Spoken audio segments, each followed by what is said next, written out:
Ia datang hanya sebagai teknisi gudang, membawa sebuah map lusuh yang terlihat tak berarti.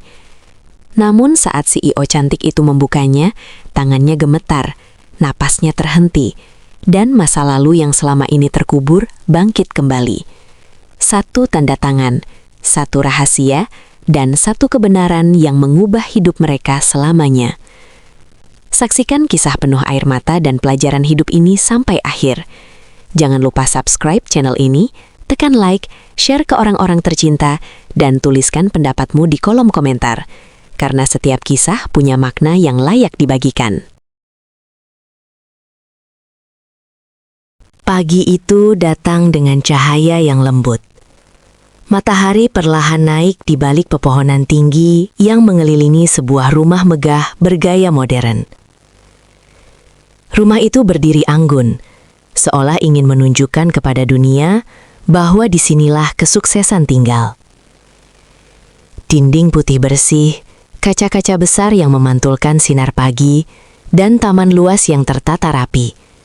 Semuanya menjadi cermin dari kehidupan pemiliknya. Nadira berdiri di balik jendela besar lantai 2. Seorang perempuan cantik, berwibawa, dengan sorot mata yang selalu tampak tegas. Ia adalah seorang CEO, pemimpin perusahaan besar yang namanya disegani. Hidupnya dipenuhi rapat, angka-angka besar, dan keputusan penting. Ia terbiasa mengendalikan segalanya, bisnis, waktu, bahkan orang-orang di sekitarnya. Kesuksesan tidak datang dari rasa kasihan. Begitu prinsip hidupnya selama ini. Dunia telah mengajarkannya bahwa kelemahan hanya akan dimanfaatkan. Karena itu Nadira membangun tembok tinggi di sekeliling hatinya, agar tak mudah tersentuh, apalagi terluka. Ia menghela napas pelan sambil menyesak kopi hangat. Dari atas sana, pandangannya tertuju ke taman belakang. Suara dedaunan, gemericik air, dan langkah kaki seseorang perlahan menarik perhatiannya. Di sudut taman, seorang pria sedang bekerja dengan penuh ketekunan. Namanya Bagas. Ia adalah tukang kebun yang sudah beberapa bulan terakhir merawat halaman rumah Nadira. Tubuhnya sederhana, pakaiannya tidak pernah berganti dari seragam kerja hijau yang mulai pudar warnanya. Wajahnya teduh, tapi selalu menunduk. Ia jarang bicara, lebih sering diam, seolah tidak ingin mengganggu siapapun. Namun ada satu hal yang selalu mencuri perhatian Nadira. Sebuah tas coklat tua yang tak pernah lepas dari sisi Bagas. Tas itu terlihat usang, sudutnya mulai sobek, warnanya pudar dimakan usia. Aneh, sangat aneh, pikir Nadira. Setiap kali Bagas berpindah tempat, tas itu selalu dibawanya. Saat menyiram tanaman, tas itu diletakkan di dekat kakinya. Saat memangkas ranting, tas itu digantung di dahan rendah. Bahkan saat beristirahat, tas itu selalu ada dalam jangkauan tangannya. Kenapa dia begitu menjaga tas itu? Gumam Nadira lirih. Seorang asisten rumah tangga yang kebetulan lewat sempat mendengar. Mungkin isinya barang pribadi, Bu, jawabnya santai. Nadira hanya mengangguk tipis, tapi hatinya tidak ikut tenang. Hari-hari berlalu, namun tas itu semakin sering hadir di pikiran Nadira. Ia mulai menyadari sesuatu yang ganjil dalam dirinya sendiri. Setiap kali melihat Bagas, matanya selalu mencari tas itu lebih dulu. Bukan wajahnya, bukan pekerjaannya, tapi tas tua itu. Di ruang kerjanya yang luas, di sela-sela tumpukan dokumen dan layar laptop, bayangan tas itu sering muncul. Kenapa aku memikirkan hal sepele seperti ini? Ucap Nadira kesal pada dirinya sendiri. Namun rasa itu tak kunjung hilang, justru semakin kuat. Pengalaman masa lalu membuat Nadira sulit percaya pada siapapun. Ia pernah dikhianati oleh orang yang tampak sederhana, pernah dijatuhkan oleh orang yang ia anggap tak berbahaya.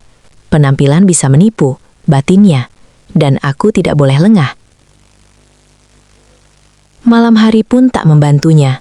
Di atas ranjang empuk, di ruangan sunyi berpendingin udara, pikirannya tetap gelisah. Bagaimana jika tas itu menyimpan sesuatu yang berbahaya? Bagaimana jika aku terlalu ceroboh? Pertanyaan demi pertanyaan terus berputar, tanpa jawaban. Tanpa disadari, kewaspadaan Nadira berubah menjadi prasangka. Ia mulai menilai Bagas bukan dari apa yang ia lakukan, melainkan dari apa yang ia curigai. Setiap sikap diam Bagas ia tafsirkan sebagai sesuatu yang disembunyikan. Setiap langkah pelan Bagas terasa mencurigakan. Kenapa dia selalu menunduk? Kenapa dia jarang bicara? Kenapa tas itu tidak pernah dibuka di depan siapapun? Pertanyaan-pertanyaan itu tidak pernah ia ucapkan, tapi hidup di kepalanya. Nadira lupa satu hal, bahwa tidak semua orang diam karena bersalah. Ada yang diam karena lelah, karena luka, atau karena terlalu sering tidak dipercaya. Bagas sendiri tetap bekerja seperti biasa. Ia tidak tahu bahwa setiap geraknya sedang diawasi oleh mata yang penuh prasangka. Ia hanya ingin menyelesaikan pekerjaannya dengan baik, lalu pulang dengan hati tenang. Namun, jarak tak kasat mata telah tercipta di antara mereka. Jarak yang lahir bukan dari kesalahan, melainkan dari penilaian sepihak. Pagi itu, angin bertiup lebih sejuk dari biasanya. Langit cerah, taman terlihat segar. Bagas mondar-mandir membawa ember air. Lalu, untuk pertama kalinya, ia meletakkan tas coklat tua itu di bangku taman dan berjalan menjauh menuju gudang kecil. Nadira yang sedang berdiri di balik jendela langsung terpaku. Tas itu sendirian. Jantungnya berdegup lebih cepat, tangannya terasa dingin. Ada suara kecil dalam hatinya yang berbisik, "Jangan." Namun, suara lain jauh lebih kuat. Sekarang atau tidak sama sekali. Ia melangkah keluar. Setiap langkah terasa berat, seolah kakinya menentang niatnya sendiri. "Aku hanya ingin memastikan semuanya aman," katanya pelan, mencoba membenarkan perbuatannya. Tangannya menyentuh tas itu. Kasar, tua, dinginnya merambat ke kulit. Nadira menelan ludah. "Setelah ini, aku akan berhenti memikirkannya," bisiknya. Dengan napas tertahan dan tangan gemetar, ia menarik resleting tas itu perlahan. Tanpa tahu bahwa keputusan kecil pagi itu akan mengubah hidupnya selamanya. Resleting tas itu terbuka perlahan, mengeluarkan bunyi lirih yang terasa begitu nyaring di telinga Nadira. Ia sempat memejamkan mata, seolah berharap jika dibuka kembali, semua ini hanya mimpi. Namun kenyataan tetap ada di hadapannya. Di dalam tas itu, bukan benda berbahaya, bukan pula barang mencurigakan seperti yang ia bayangkan selama ini. Yang pertama terlihat adalah sebuah buku tulis lusuh. Sampulnya terlipat, sudut-sudutnya sobek. Di atasnya tertulis dengan tinta yang mulai pudar, "Catatan untuk ayah." Nadira terdiam. Di bawah buku itu, ada bungkus plastik berisi obat-obatan. Beberapa sudah kosong, beberapa masih tersisa. Lalu selembar foto kecil, foto seorang anak perempuan dengan senyum polos, berdiri di samping pria yang wajahnya sangat mirip dengan Bagas, hanya lebih muda. "Ini apa?" bisik Nadira nyaris tak terdengar. Dadanya terasa sesak. Tidak ada emas, tidak ada uang, tidak ada rahasia gelap. Yang ada hanyalah benda-benda sederhana yang syarat makna, seolah tas itu adalah rumah bagi cerita yang tak pernah terucap. Tangan Nadira gemetar saat ia membuka buku lusuh itu. Halaman pertamanya penuh dengan tulisan tangan yang rapi, namun sederhana. "Hari ini aku kembali bekerja di rumah besar itu. Aku bersyukur masih diberi kesehatan. Semoga upah hari ini cukup untuk membeli obat ibu." Nadira menelan ludah. Ia membalik halaman demi halaman. Setiap tulisan adalah potongan hidup Bagas, tentang ibunya yang sakit, tentang anak perempuannya yang ia titipkan pada tetangga, tentang doa-doa kecil yang selalu ia panjatkan sebelum tidur. "Aku tidak butuh banyak. Asal anakku bisa sekolah, aku sudah bahagia." Kalimat itu menghantam hati Nadira tanpa ampun. Ia teringat ambisi-ambisinya, target-target besar, dan kekhawatiran yang selama ini terasa berat. Padahal, di luar sana, ada orang yang hidup dengan harapan sesederhana ini. Aku salah menilai. Ucapnya pelan. Suaranya bergetar. Langkah kaki terdengar mendekat. Nadira tersentak. "Bu," suara Bagas terdengar ragu dari belakang. Nadira membalikkan badan. Di hadapannya berdiri Bagas dengan wajah pucat. Matanya tertuju pada tas yang terbuka di bangku taman. Wajahnya berubah. Bukan marah, tapi terluka. "Ibu membuka tas saya?" Tanyanya pelan, nyaris berbisik. Nadira terjekat. Untuk pertama kalinya ia kehilangan kata-kata. Saya hanya..." Suaranya terputus. "Maaf," katanya akhirnya, dengan suara nyaris pecah. "Saya curiga pada Anda." Bagas menunduk. Ia menghela nafas panjang. "Tidak apa-apa, Bu," jawabnya lirih. "Saya sudah biasa dinilai seperti itu." Kalimat itu jauh lebih menyakitkan daripada kemarahan. Nadira merasakan sesuatu yang asing di dadanya. Rasa bersalah yang begitu dalam. Ia memandang Bagas, bukan lagi sebagai tukang kebun, tapi sebagai seorang ayah, seorang anak, seorang manusia yang memikul beban hidup tanpa banyak bicara. "Kenapa? Kenapa Anda tidak pernah cerita?" tanya Nadira dengan suara bergetar. Bagas tersenyum kecil, senyum yang menyimpan banyak lelah. "Tidak semua orang mau mendengar, Bu," katanya pelan. "Dan saya tidak ingin merepotkan siapapun." Nadira menunduk. Kata-kata itu menusuk lebih dalam dari yang ia bayangkan. Ia sadar, selama ini ia terlalu sibuk menjaga dirinya sendiri, hingga lupa melihat manusia lain sebagai manusia. Angin berhembus lembut di taman itu. Nadira menyerahkan kembali tas coklat tua tersebut dengan kedua tangannya, seolah menyerahkan kembali sesuatu yang sakral. "Saya minta maaf," katanya tulus. "Bukan hanya karena membuka tas ini, tapi karena menilai Anda tanpa mengenal Anda." Bagas menerima tas itu, lalu menatap Nadira. "Terima kasih sudah jujur, Bu," jawabnya sederhana. Saat Bagas melangkah pergi, Nadira berdiri terpaku. Ada sesuatu yang berubah di dalam dirinya. Tembok tinggi yang selama ini ia bangun mulai retak. Ia sadar, kesombongan tidak selalu bersuara keras. Kadang ia berbisik lewat prasangka. Dan pagi itu, Nadira belajar satu pelajaran yang tak pernah ia temukan di ruang rapat manapun. Bahwa hati manusia tidak bisa diukur dengan penampilan. Sejak pagi itu, Nadira tidak lagi sama. Di ruang kerjanya yang luas dan sunyi, ia duduk menatap layar laptop tanpa benar-benar melihat apapun. Angka-angka yang biasanya membuatnya bersemangat, kini terasa hampa. Pikirannya terus kembali ke taman, ke tas coklat tua, dan ke mata Bagas yang menunduk dengan luka yang tak pernah ia sadari. "Kenapa aku baru sadar sekarang?" gumamnya pelan. Ia teringat bagaimana selama ini ia menuntut kejujuran, loyalitas, dan kerja keras dari orang lain, namun lupa memberikan satu hal paling dasar, kepercayaan. Kesuksesan telah membuatnya tinggi, tapi juga menjauhkannya dari manusia lain. Tangannya meraih ponsel, lalu berhenti. "Tidak, ini tidak cukup hanya dipikirkan," katanya pada dirinya sendiri. "Aku harus melakukan sesuatu." Keesokan harinya, Nadira turun langsung ke taman. Tidak dengan setelan kerja mahal, melainkan dengan pakaian sederhana.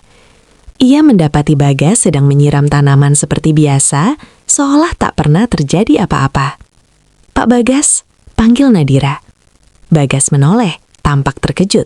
"Iya, Bu."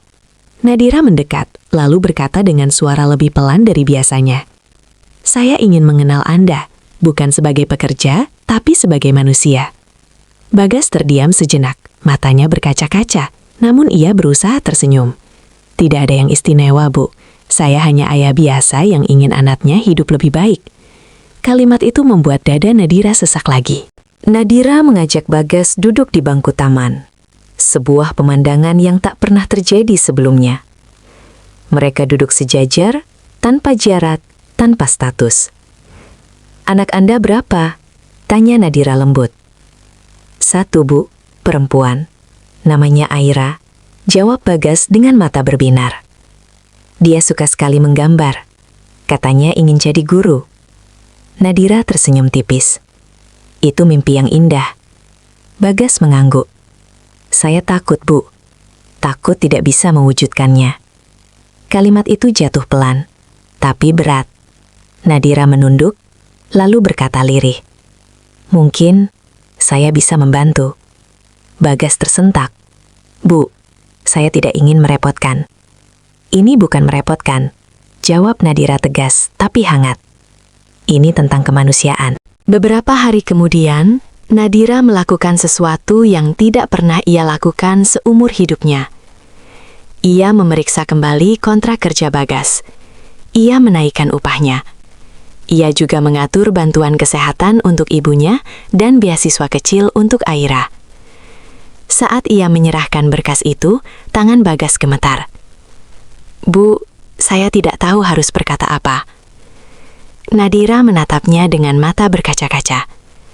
Katakan saja bahwa Anda pantas mendapatkan ini. Air mata Bagas akhirnya jatuh. Ia menunduk dalam-dalam. Terima kasih, Bu. Semoga Allah membalas kebaikan Ibu. Nadira mengangguk, tenggorokannya tercekat. Untuk pertama kalinya, memberi terasa jauh lebih bermakna daripada menerima. Malam itu, Nadira berdiri sendirian di balkon rumahnya. Angin malam menyentuh wajahnya lembut. Ia teringat hidupnya yang penuh ambisi, penuh pencapaian, namun miskin empati. Aku terlalu lama hidup dengan kecurigaan, bisiknya. Dan hampir kehilangan kesempatan menjadi manusia. Ia menutup mata, menarik napas panjang, lalu berdoa dalam hati, bukan untuk kesuksesan, tapi untuk hati yang lebih lembut. Ia sadar, tas coklat tua itu bukan hanya milik Bagas. Tas itu telah membuka sesuatu di dalam dirinya yang lama terkunci. Dan untuk pertama kalinya, Nadira merasa benar-benar kaya. Hari-hari setelah itu berjalan berbeda. Nadira mulai sering turun ke taman, bukan untuk mengawasi, melainkan untuk menyapa. Ia belajar menyebut nama, belajar menanyakan kabar, dan belajar mendengar tanpa prasangka. Sesuatu yang dulu terasa sepele, kini justru menjadi hal yang paling berharga.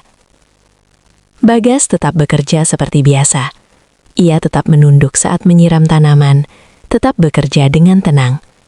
Namun kini, langkahnya terasa lebih ringan. Beban di dadanya perlahan berkurang, seolah hidup memberinya ruang bernafas kembali. Terima kasih sudah mempercayai saya, Bu, ucap Bagas suatu pagi. Nadira tersenyum. Terima kasih sudah mengajari saya tentang kepercayaan. Mereka saling menatap, tanpa kata-kata berlebihan, karena terkadang pemahaman tidak butuh banyak suara. Suatu sore, Aira, anak Bagas, datang berkunjung.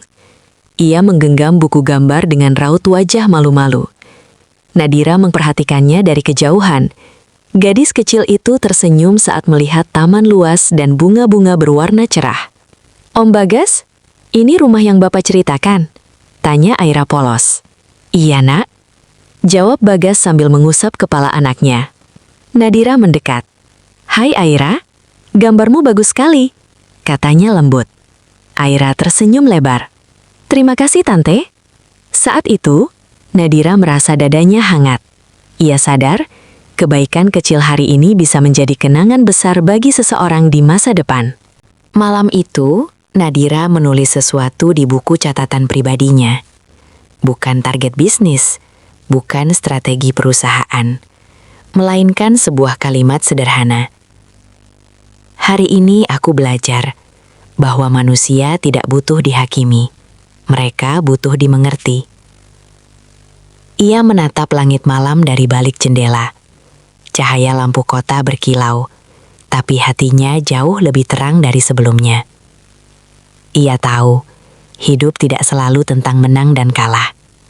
Ada saatnya berhenti, menoleh, dan melihat siapa yang selama ini terabaikan.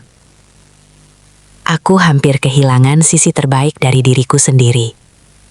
Bisiknya pelan. Beberapa bulan berlalu, Bagas tetap memilih menjadi tukang kebun.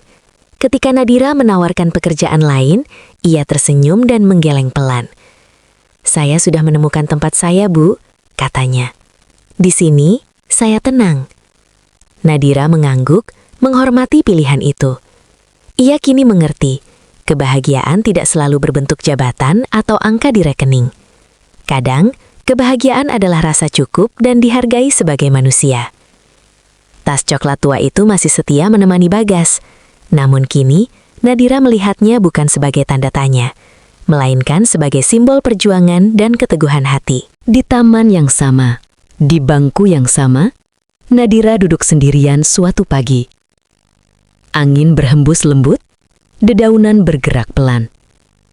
Ia tersenyum kecil, mengenang hari ketika prasangka hampir merenggut kemanusiaannya. Ia belajar bahwa tidak semua yang diam menyimpan bahaya. Tidak semua yang sederhana layak diremehkan. Dan tidak semua pelajaran hidup datang dari buku atau ruang rapat. Kadang, pelajaran terbesar datang dari tas tua, hati yang sabar, dan manusia yang terlalu sering diabaikan. Dan sejak hari itu, Nadira berjanji pada dirinya sendiri untuk tidak lagi menilai manusia dari apa yang terlihat, melainkan dari cerita yang mereka simpan di dalam hati. Hari ini kita belajar bahwa tidak semua orang yang diam itu menyimpan rahasia gelap. Ada yang diam karena terlalu sering disakiti. Ada yang sederhana karena hidup tak pernah memberinya pilihan. Satu tas tua mengajarkan satu pelajaran besar. Jangan pernah menilai manusia sebelum mendengar ceritanya. Jika kisah ini membuat hatimu tergerak, subscribe channel ini agar tidak ketinggalan kisah inspiratif lainnya. Like video ini sebagai dukungan. Share ke siapapun yang perlu diingatkan tentang arti kemanusiaan. Dan isi kolom komentar. Ceritakan pengalamanmu atau pelajaran apa yang kamu ambil dari kisah ini. Sampai jumpa di cerita berikutnya.